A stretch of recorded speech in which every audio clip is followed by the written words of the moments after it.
Tanjiro is a damn good protagonist. But how would he fare as a villain, especially if he's the upper ranks of the 12 Kizuki? We are here once again to satisfy your thirst for fan theories, but not without including an unbelievable twist. So stay tuned! On a fateful cold morning, Tanjiro climbs up Mount Komotori before the sun rises in hopes of seeing his family after a long day of selling charcoal and spending the night in a shack at the foot of the mountains. As he opens the door of his house, he finds it empty. He enters the room announcing his arrival, but no one replies. Getting more suspicious by every passing second, he decides to look for them in the main hall. As he opens the door, he finds his family bloodied in a pile, with Muzan standing next to them. He notices that Nezuko is still alive and being held by Muzan. As soon as Muzan notices Tanjiro, a chill climbs up his spine as he recalls the memory of a similar man who almost killed him many decades ago. He pumps Nezuko with the excess of his blood and throws her in a corner. As soon as Nezuko hits the floor, Tanjiro rushes towards her in order to help.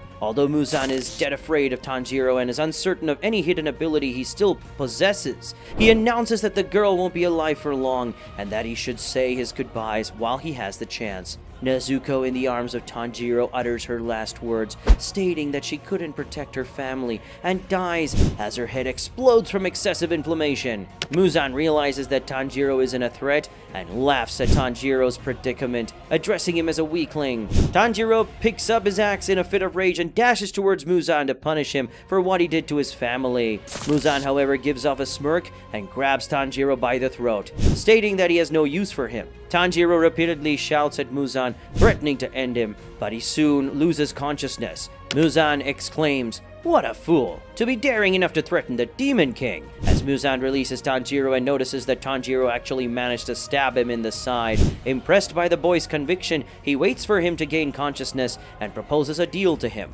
Muzan states that if he becomes a demon and serves under him, he might bring his family back to life as a reward. A grief-stricken Tanjiro is desperate to find meaning after the sudden shock of his family's demise, and actually considers Muzan's proposition. Muzan whispers to his ears that remaining alive as a human will no longer be worth the effort without his family by his side. But although Muzan looks sincere on the outside, he's still unsure of Tanjiro due to his connection with the mysterious swordsman who almost ended his life. Several years ago, Muzan is ready to kill Tanjiro if he refuses to convert. However, due to the drowning sorrow in his heart, Tanjiro agrees to become a demon. Muzan gives off a vicious grin and proceeds to inject him with a substantial amount of his blood. Tanjiro falls flat on the floor and gives off painful groans due to the process of him turning into a demon. After several minutes of intense pain, Tanjiro rises. His eyes turn black, scarlet horns spike out of the side of his forehead, and he summons a flame-like mark on his head. As Tanjiro's transformation is complete, he smells an intruder in his home. Suddenly, Giyu arrives at the scene and unsheaths his sword as he spots Tanjiro. As his eyes wander around, he notices a well-dressed man standing beside Tanjiro. Giyu's eyes light up with fear, and he almost loses the grip of his sword as he realizes that the man is Muzan Kibutsuji, the Demon King himself. Muzan states that this is a good time for Tanjiro to prove his loyalty by finishing up the Demon Slayer scum. Tanjiro focuses on Giyu and lets off a fiery breath as he rushes towards the Hashira. Giyu tries to calm down as he knows he cannot take on Muzan, but he's also confused as he doesn't know what Tanjiro is capable of. Giyu tries to play his trump card and use the 11th form to finish the fight quickly, but Tanjiro jumps over him at the last second and claws his head off. Upon the sight of blood, Tanjiro starts salivating and rushes to his knees to gnaw on the corpse of a person who could have been trusted as a comrade in another life. Everything is going just fine for the Demon King, except for one frustrating fact. He hasn't gained control over Tanjiro's mind yet,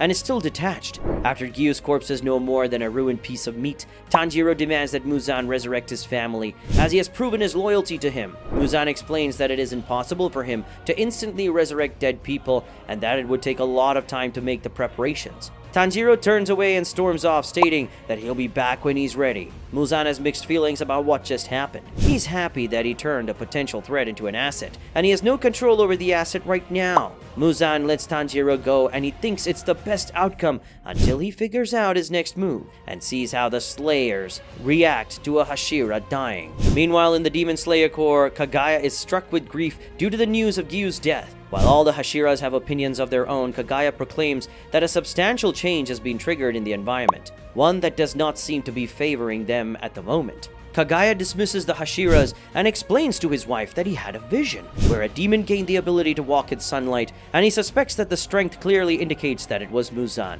Several months later, 2 more Hashiras fell in battle. Rengoku is killed by Akaza, and Tenjin succumbs to Gyotaro's poison, but is able to take the siblings down. Meanwhile, Tanjiro roams around the island of Japan and takes refuge in a cave one morning. Tanjiro is different from other demons as his memories from his previous life are still strong and tug at his heart every day. Tanjiro decides that this nomadic life, which involves eating his own kind and spreading malice, is not worth living. He decides to unalive himself by walking out into the sunlight. As the rays of the light hit Tanjiro's face, it starts burning, and Tanjiro reminisces about the good times he had with his family one last time, as his body began succumbing to the sun's rays. As Tanjiro's skin is completely burned off, it suddenly starts regenerating, which shocks him. Tanjiro realizes that he's achieved the highest form of being and that he's invincible now. However, Tanjiro starts getting visions of his ancestors, telling him that what he has achieved is nothing but eternal misery. This sound echoes for hours in Tanjiro's mind as he lays in his cave thinking about his next move. A realization hits Tanjiro that the power of eternal life could prove devastating in the greedy hands of Muzan. He remembers that Muzan did mention the Slayers and how they've been at his tail for decades. Meanwhile, Muzan gains information about Tanjiro achieving immortality and his plan to contact the Slayers through Nakime's eyes. He hatches a plan that would kill 2 birds with 1 stone. He plans to allow Tanjiro to track down Kagaya using his nose and then attack the core, ending them once and for all. He'll then absorb Tanjiro to gain immortality, which will complete his centuries-old quest. Tanjiro starts tracking the demon slayers all around Japan to get an idea of their bases and where they're located. He soon finds out about the swordsmith village and decides to visit it in the hopes of finding someone who could help him there. However, while he's running loops of the village, he runs into Gyoko, the Upper Moon 5. Gyoko comes out of his pod and greets Tanjiro, not knowing that he has attained immunity from the sun or that he's about to betray them. Suddenly, Hantengu shows up as well and asks Gyoko to be merciful to him